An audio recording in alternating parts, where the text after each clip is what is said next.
Hello, programming community. Welcome to a fresh new episode of our Python's Beginners Project series. Today, we're gonna make MadLibs. What is MadLibs? It's basically a fun story game in which we take a story, delete some of its word, and replace those spaces by some variable. Variable will store some value. These value will be inputted by a user, maybe your friend who is playing this game. So he will just input random things into that. We will give him hints whether the input should be a verb, an adverb, an adjective, or any other grammar stuff. So let's get started. So guys, we are on our screen. So our first objective would to decide a story. So I have gone through the internet and searched this story. Move to our VS Code editor, any editor you may use, and we will just have a print statement and print the story. We have copied our story here. Now we will assign some variables. Variable A would be input, and inside that we will have a word.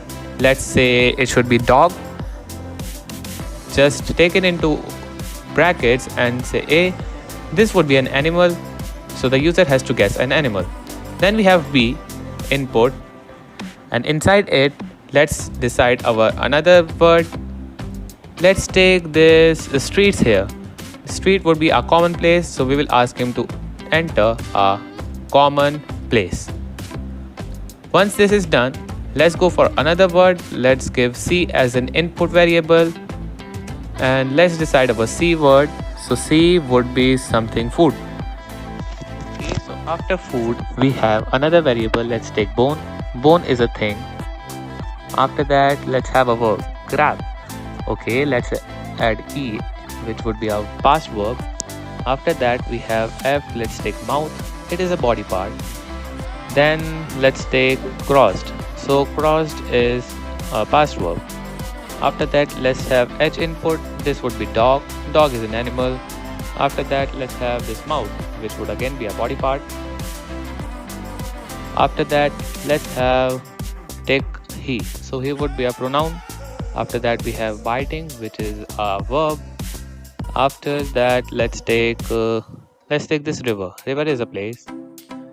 After place we have home, which is again a place.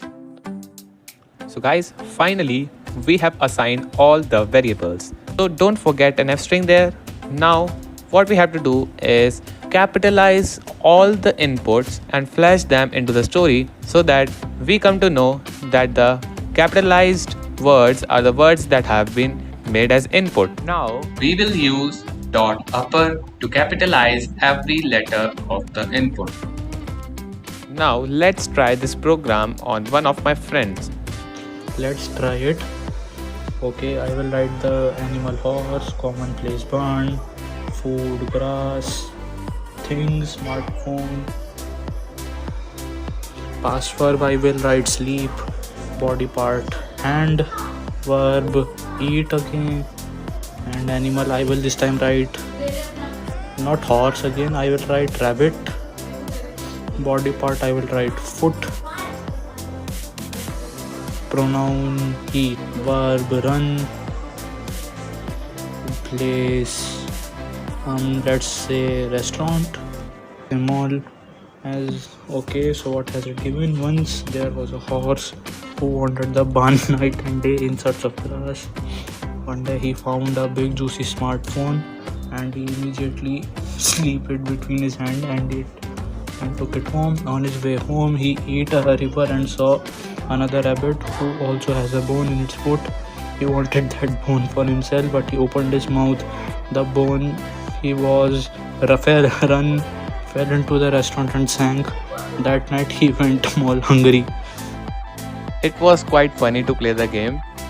So now it's your chance to make this game and try it on your friends. We will meet in our next episode of the series.